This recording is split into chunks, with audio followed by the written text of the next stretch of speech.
like this is a subject that I feel really passionate about this, because I think you can make a lot of mistakes very quickly by falling into the trap of feeling like you need to continuously change, develop and upscale the business. Yeah.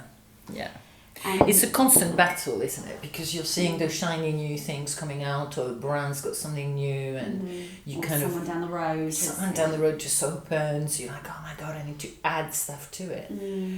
I mean, ultimately, it's. I mean, you know what I'm going to say. Budget. Number one. Ultimately. But also it's so important that you kind of understand why is it you want to add stuff to your or treatments or new products or whatever.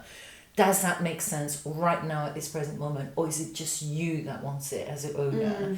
And do you actually analyze the business enough to understand that perhaps it's not the right time, perhaps it's not the target market I want to have, and perhaps it's just, you know, okay for now, I'm doing okay for now, and the strategy for next year, then I'll add something to it.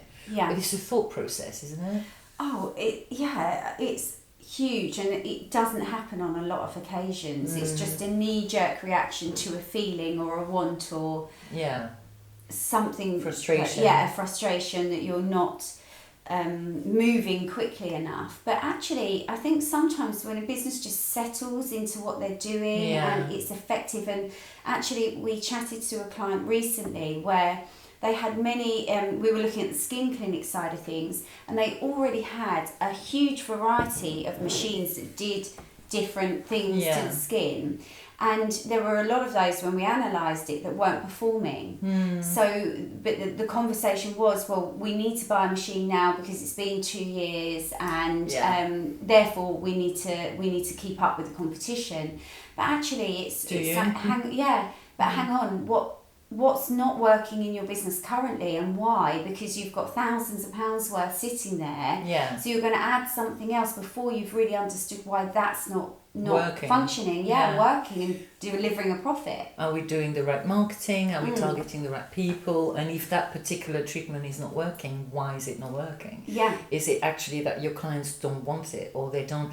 Also, I think sometimes the decisions are led through what the brands are telling you to do, of course. And which is great in some ways. I'm not disputing that, but you still have to have the control of what is it that you want to achieve within the business. Otherwise you're just going to keep adding all these machines, all these things. But it's a little bit the same with the hairdresser clients, where we're talking to them, I've got a room, I'm going to do beauty. Do you? Why? Because it's a whole different ball game to go from hair to beauty. You know, is that the understanding that beauty is far more costly than it is to have a running hair salon. So it's kind of, is it again your target market? Is there the demand? If there is a demand, is it just a few people asking you, do you do nails? Or do you have a need for it that is completely actually valuable to the business and adding something to that customer journey, isn't it? And then before you even invest, it's the planning behind it. How are you going to launch it? Does it come with an event? Or we're talking about machines right now. For sure. Get it out of my head. We're talking about machines right now, but you know, is there a strategy behind who are you going to do an opening offer?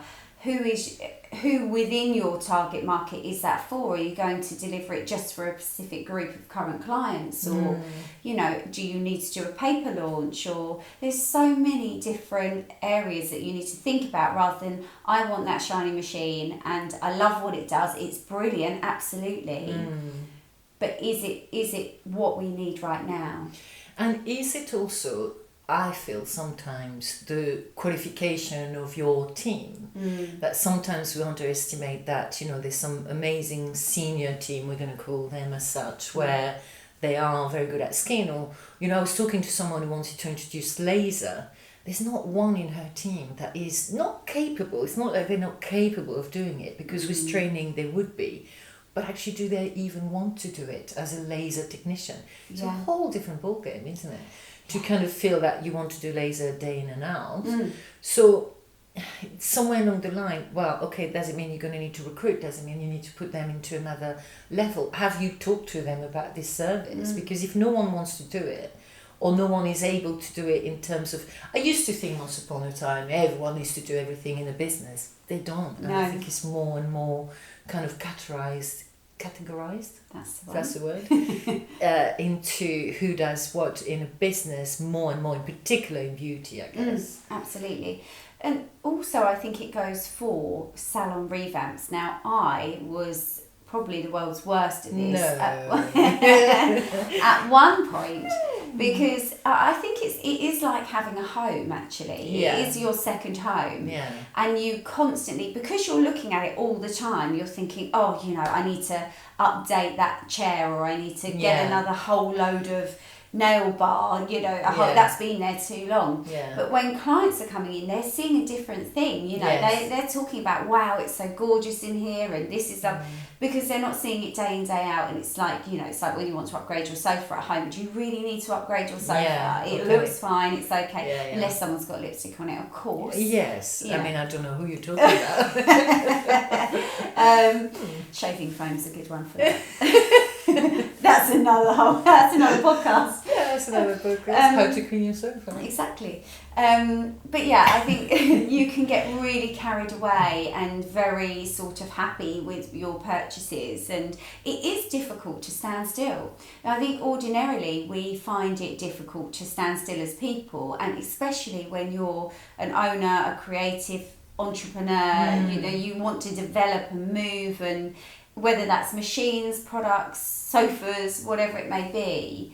But actually, if you just take a step back sometimes, and what you really want is to ensure that your current model and everything you've got in it is working effectively, profitably.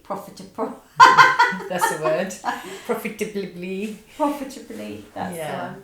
But I mean, also, ultimately, why not enjoy your success? If you're at the stage where, okay, you've worked really hard on the foundation of the business, you know your budget, you know the staff profitability, you have got everything sorted with the stock management, you've got all the boxes ticked, and your work-life balance is actually okay.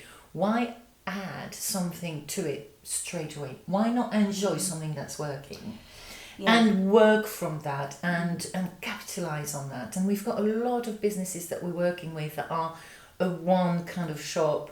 I'm thinking waxing bars, I'm thinking nail bars, I'm thinking they don't do anything else, they don't need to. No. Because they're actually profitable, they really are on a good kind of momentum. Clients know what they're getting. The message is very clear. Rather than when we keep adding and keep changing. So sometimes, obviously, we're going to say it has to be an analysis of the business, which is where the business audit is great, because we can really see what is popular.